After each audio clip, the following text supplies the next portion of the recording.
This is Dia Majid, a sophomore at UNC Chapel Hill. To most people, she looks like your typical college student, balancing classes and campus life. But outside of the classroom, Majid is sparking conversations about an issue she believes is often overlooked: domestic violence prevention.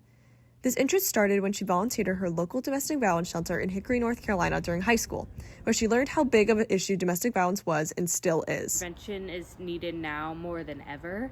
And so that's why in Hickory, North Carolina, I reached out to my local Women's Resource Center and talked about creating Break the Silence.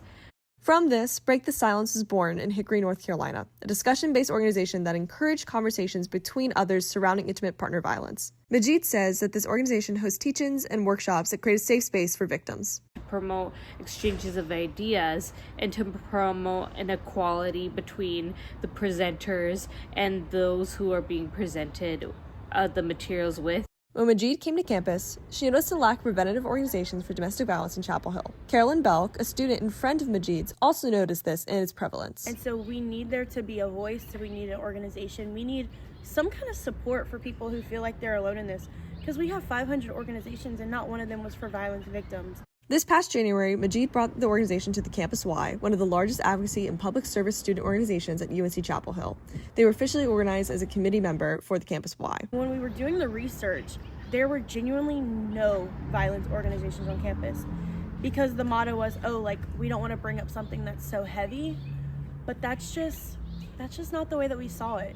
Break the Silence has held many events this past semester, such as teach-ins, workshops, and collaborations with other organizations on campus, such as UNC Raunchy and Omega Phi Beta. Belk says that Break the Silence plans to partner with more organizations this upcoming fall, continue building a network, and launch initiatives that teach others about resources in Chapel Hill. The problem isn't a lack of resources, it's just a lack of knowledge of the resources. So I'm really excited to just launch those initiatives of figuring out resources in places even just off UNC Chapel Hill campus. One organization that Majid is excited to work with next fall is UNC's Bengali Student Association. As a South Asian, I really want to cover South Asian gender-based violence crimes, and I'm really excited to look into that and put that back out into my community as well.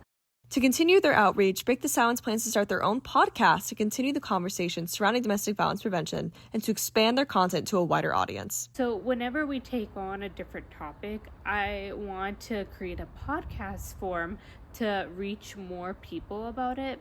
Going to next semester, Majid plans to expand the organization into a full-scale nonprofit and start receiving grants. It needs to be talked about, and especially in younger populations, so they're aware of what a healthy relationship is and what it isn't. And the term goal for Break the Silence is to break the barrier between talking about domestic violence and creating a safe space for a community to form. In Chapel Hill, I'm Jordan Andreasen, Carolina Week.